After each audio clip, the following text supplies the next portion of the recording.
ढिवर भोई कहार समाज गोंदिया जिल्हा द्वारा आयोजित उपवर वधू परिचय मेळावा गुणवंत विद्यार्थ्यांचा व ज्येष्ठ सामाजिक कार्यकर्ते सत्कार तथा समाज प्रबोधन कार्यक्रम या ठिकाणी संपन्न होत आहे। या कार्यक्रमाच्या निमित्तानं प्रतिमेच्या स्वरूपात ज्या महामानवांचं पूजन झालं त्या सर्वांना मी त्रिवार वंदन करतो।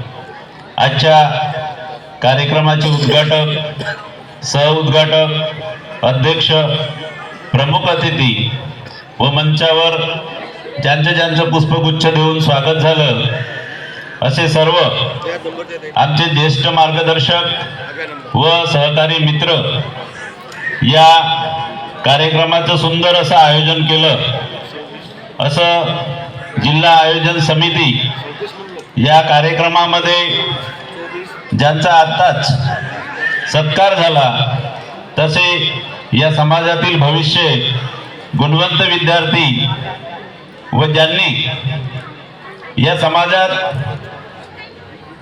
काहीतरी नवीन बदल घडवण्याच्या अनुषंगाने ज्यांनी आपल्या कलाकार्याची छाप राष्ट्रीय स्तरावर उमटवली असे या समाजाचे आता सत्कार झालेले भूषणाव असे समाज बांधव, या कार्यक्रमाला उपस्थित सर्व जिल्ह्यातील सर्व समाज बांधव, महिला भगिनी, तर कार्यक्रमाला बराच वेळ झालेला आहे आणि 5 ते 10 मिनिटाचा वेळ आपल्याकडे आहे। या 5 ते 10 मिनिटात अनुसूचित जातीचं आपल्या समाजाला असलेलं जे आरक्षण होतं इतिहासामध्ये, त्या आरक्षणावर मी बोलणार आहे।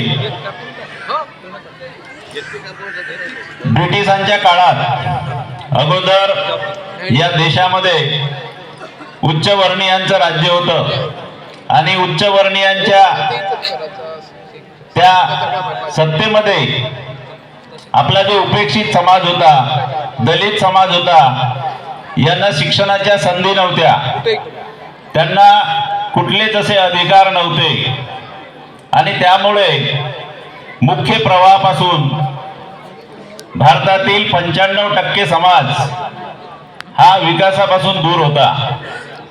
सर्वप्रथम 1902 ला कोल्हापूर संस्थानाचे जे राजे होते, राजश्री शाहू महाराज, त्यांच्या लक्षात आलं की आपल्या राज्यामध्ये अशा अनेक जाती आहेत त्या मुख्य प्रवाहापासून लांब आहेत, दूर आहेत, त्यांना मुख्य प्रवाहात आणलं पाहिजे आणि म्हणून त्यांनी सर्वात प्रथम 1902 मध्ये या देशात त्यांनी बहुजनांना 50% आरक्षण दिलं। त्यानंतर या देशामध्ये 150 वर्ष इंग्रजांनी राज्य केलं। त्या इंग्रजांनी त्यांच्या असं लक्षात आलं शासन करताना की इथला जो उच्चभ्रू समाज आहे हा समाज आपल्याच बांधवांवर, आपल्याच दलित समाजावर, आपल्याच आदिवासी समाजावर अन्याय करत आहे आणि त्यांना ज्या निसर्ग दत्त हक्क आणि अधिकार आहेत त्याच्यापासून दूर ठेवत आहे। आणि म्हणून त्यांनी 1871 ला पहिली जनगणना केली, त्याच्यानंतर 1901 ला जातीनिहाय जनगणना केली, 1911 ला जातीनिहाय जनगणना केली, 1931 ला जातीनिहाय जनगणना केली आणि त्या जनगणनेच्या आधारावर त्यांनी भारतातल्या ज्या अतिमागास जाती आहेत त्या अतिमागास जाती शोधून काढल्या। 1901 साली इथनोग्राफिक सर्वे ऑफ इंडिया स्थापन केलं आणि या सर्वेच्या माध्यमातून त्यांनी ज्या देशातल्या कमकुवत आणि मागास जाती आहेत त्या शोधून काढल्या। 1931 च्या जातीनिहाय जनगणनेमधून 1935 चा गव्हर्नमेंट ऑफ इंडिया ऍक्ट तयार झाला आणि या कायद्याच्या शेवटी एका परिशिष्टात जाती आणि जमाती यांची यादी जोडण्यात आली। याच कायद्याच्या अनुषंगाने देशामध्ये 1936 ला पहिल्यांदा SC ऑर्डर आणि ST ऑर्डर, ज्याला अनुसूचित जाती आणि अनुसूचित जमाती असा संवर्ग आपण म्हणतो, तो ब्रिटिशांनी या देशात तयार केला. आणि त्या SC आणि ST संवर्गात ज्या ज्या जाती या देशात समाविष्ट झाल्या त्या सर्वांना त्यांनी शैक्षणिक सवलती लागू केल्या, हॉस्टेल बांधले. आणि त्यावेळेस आपल्या भंडारा जिल्ह्यातला जो ढिवर समाज होता तो हा SC मध्ये होता. ही गोष्ट तुम्हाला माहित आहे का की भंडारा जिल्हा हा त्यावेळेस 1936च्या काळात सेंट्रल प्रोव्हिन्स अँड बेरार राज्य होतं, जे आताचं छत्तीसगड आहे, मध्य प्रदेश आहे आणि आपला विदर्भाचा बराचसा भाग त्या राज्यामध्ये समाविष्ट होता. आणि त्या काळात इंग्रजांनी ज्या ज्या गोष्टी लिहून ठेवल्या आहेत त्याचे सर्व ऐतिहासिक संदर्भ आणि पुरावे आपले डॉक्टर योगेश दुधपचारे साहेब आहेत यांनी शोधून काढलेला आहे.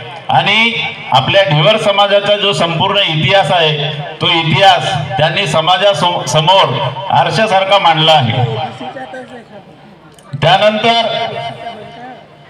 एप्रिल 1936 ते 10 ऑगस्ट 1950 पर्यंत भंडारा जिल्ह्यातील, म्हणजे त्यावेळेस गोंदिया जिल्हा पण होता पण भंडाऱ्यामध्ये होता, हा SC मध्ये होता. कुठपासून? 1936 पासून ते 10 ऑगस्ट 1950 पर्यंत. त्याच्याही अगोदर इंग्रजांनी ज्या SC आणि STतल्या जाती आहेत आणि इतर अदर पॅरलल जाती आहेत त्या सर्व जाती ह्या डिप्रेस क्लासमध्ये टाकल्या होत्या, म्हणजे अति मागास प्रवर्ग. तो 1922 ते 1935 पर्यंत होता. तिथं पण आपला ढिवर समाज समाविष्ट होता.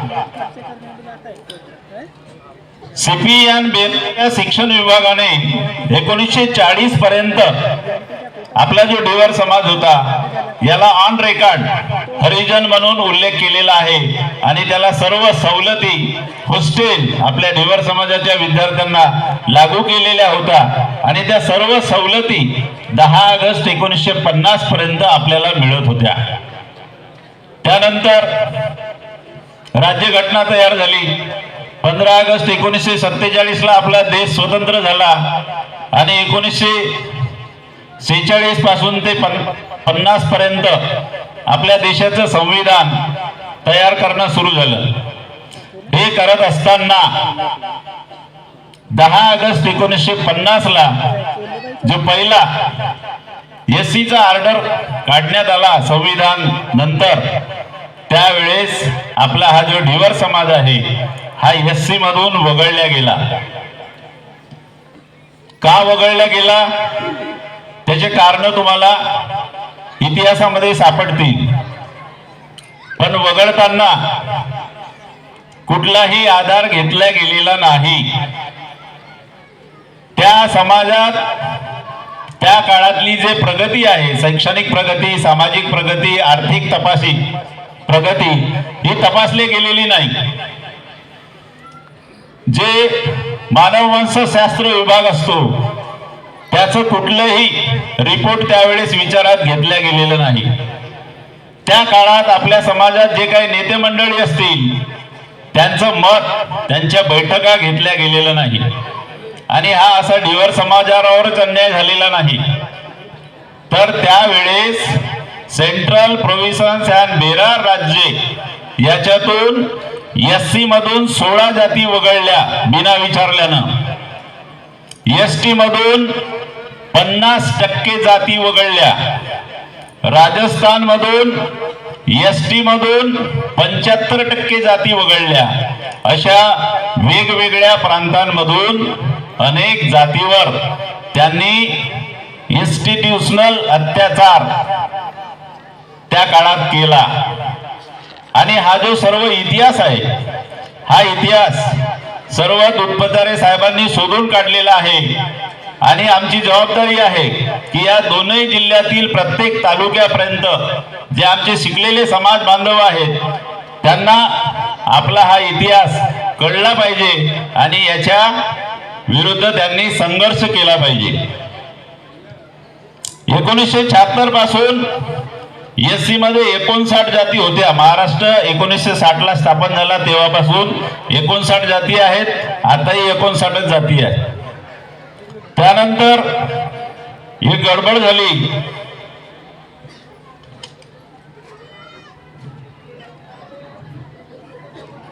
गडबड अशी झाली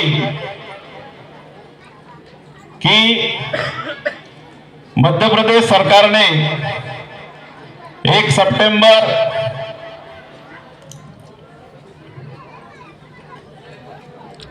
1958 ला एक केंद्राला प्रस्ताव पाठवला होता की त्यावेळेस मध्य प्रदेश मधील जो डिवर समाज आहे याला एसटी मध्ये इन्क्लूड करा. आणि त्या एकाच प्रस्तावामुळे महाराष्ट्र तयार झाला. तेव्हापासून आपल्या या महाराष्ट्रातील जे नेते मंडळी आहेत यांनी आतापर्यंत एसटीची मागणी केली, पण त्या मागणीला कुठलाही यश आलेला नाही. त्याच काळात जर एससीची मागणी कदाचित हे सगळे कागदपत्र किंवा दस्तावेज त्यांना मिळाला असता तर आज कदाचित आपला डिवर समाज एससी मध्ये राहिला असता. हे सर्व दुधपतारे साहेबांनी कलेक्ट केलं आणि त्यांनी 22 जून 2022 ला जिल्हा कमिटी स्थापन केली. तिचं नाव आहे अखिल डिवर समाज विकास समिती भंडारा. त्या माध्यमातून त्यांनी वेगवेगळे पत्रव्यवहार केले. 210 पानाचा त्यांनी प्रस्ताव तयार केला. तो 3ही भाषेमध्ये प्रस्ताव तयार केला, इंग्रजीमध्ये, हिंदीमध्ये आणि मराठीमध्ये. आणि त्यांनी सर्वात प्रथम 4 एप्रिल 2022 ला माननीय सामाजिक न्याय मंत्री महाराष्ट्र राज्य, त्याचप्रमाणे माननीय अध्यक्ष राज्य अनुसूचित जाती जमाती आयोग यांना तो प्रस्ताव दिला. 16/5/2022 ला माननीय अध्यक्ष राष्ट्रीय अनुसूचित जाती आयोग दिल्ली व भारताचे महारजिस्ट्रार व जनगणना आयुक्त यांना 210 पानाचे प्रस्ताव दिले. त्यानंतर वरिष्ठ संशोधन अधिकारी भारताचे महारजिस्ट्रार व जनगणना आयुक्त दिल्ली यांनी 18/8/2022 ला under secretary ministry of social justice new Delhi यांना या प्रस्तावाच्या संबंधाने आदेश दिला आणि त्यांनी सामाजिक न्याय विभाग मुख्य सचिव यांना पत्र लिहून त्यांनी त्वरित अहवाल पाठवण्यास कळवलं. त्यानंतर 13/10/2022 ला आपल्या भंडारा गोंदिया जिल्ह्याच्या दौऱ्यावर राज्य आयोगाचे अध्यक्ष श्री जमो अभ्यंकर, श्री RD शिंदे, KR मेंढे यांचा दौरा आला असता आपल्या या अखिल डिवर विकास समितीचे अध्यक्ष माननीय मनोज केवट, गोविंदजी मखरे यांनी त्यांच्यासोबत चर्चा केली आणि निवेदन दिले. त्यानंतर 21/2/2023 ला माननीय मुख्यमंत्री, माननीय अध्यक्ष SC आयोग व माननीय सचिव सामाजिक न्याय विभाग यांना स्मरणपत्र दिले. त्यानंतर राष्ट्रीय आयोगाने याची दखल घेऊन महाराष्ट्राचे मुख्य सचिव यांना पत्र दिले. पहिला पत्र आहे 24/11/2023, 11/3/2024, 4/7/2024, 24/7/2024, 2/8/2024 आणि 8/8/2024 ला त्यांनी 338 कलमाचा उल्लेख करून सक्त ताकीद दिली राज्याच्या मुख्य सचिवांना. आणि तेव्हा कुठं राज्याच्या मुख्य सचिवांनी हे प्रकरण समोर अग्रेषित केलं. 16/1/2024 ला माननीय मुख्य सचिव महाराष्ट्र राज्य, माननीय प्रधान सचिव सामाजिक न्याय विभाग व माननीय परिणय फुके माजी राज्यमंत्री यांना या समितीने निवेदन दिली. 8/8/2024 ला 15ही तालुक्यातून माननीय मुख्यमंत्री महाराष्ट्र राज्य यांना निवेदन देण्यात आली. आणि याचा परिणाम असा झाला की सामाजिक न्याय विभागाने हे प्रकरण सर्वेक्षणासाठी बार्टीकडे सोपवलं. बार्टीने महाराष्ट्रातील पुण्यामधली जी गोखले समिती आहे, या गोखले समितीकडे हे प्रकरण सोपवलं आणि गोखले समितीनं 4 ते 5 वेळा आपल्या जिल्ह्यात वेगवेगळ्या तारखांना येऊन 800 कुटुंबाचं, म्हणजे आतापर्यंत कधीही कुठल्याही आपल्या नेत्यांना जे यश आलं नाही, ते यश या समितीच्या माध्यमातून कुठलाही असा मोठा प्रयत्न न करता 800 कुटुंबाचं सर्वेक्षण झालेलं आहे. वारंवार जे वेगवेगळे ऐतिहासिक संदर्भ होते, त्या समितीचे जे अध्यक्ष आहेत माननीय बनसोडे साहेब, यांचे काही डाऊट्स होते की तुम्हाला का वगळले, ते डाऊट्स त्यांनी सगळे क्लिअर करून घेतले आणि गोखले समिती अंतिम अहवाल या 1 महिन्यात ते बार्टीकडे सुपूर्द करणार आहे आणि त्यानंतर खरी जी आरक्षणाची लढाई आहे ती सुरू होणार आहे. एवढाच हा समितीचा जो प्रवास आहे, तो प्रवास मी आपल्या समोर मांडण्याचा प्रयत्न केला. मी या ठिकाणी सर्व जे समाजातील नोकरदार वर्ग आहेत किंवा सुशिक्षित जो बांधव आहेत, यांना मी या कार्यक्रमाच्या निमित्तानं आवाहन करतो की त्यांनी समोर या समितीला जे जे अडचणी येतील किंवा ज्या ज्या संकटांना ज्या ज्या मदतीची गरज पडेल, तेव्हा या दोनही जिल्ह्यातले समाज बांधव या समितीच्या पाठीशी खंबीरपणे उभे राहून हा जो लढा आहे आपल्या अनुसूचित जातीच्या आरक्षणाचा, हा यशस्वी करण्यासाठी सर्व मंचावरील व या ठिकाणी कार्यक्रमाला उपस्थित सर्व समाज बांधवांनी सहकार्य करावं, एवढीच मी माफक अपेक्षा करतो आणि आपले मनोगत संपवतो. धन्यवाद.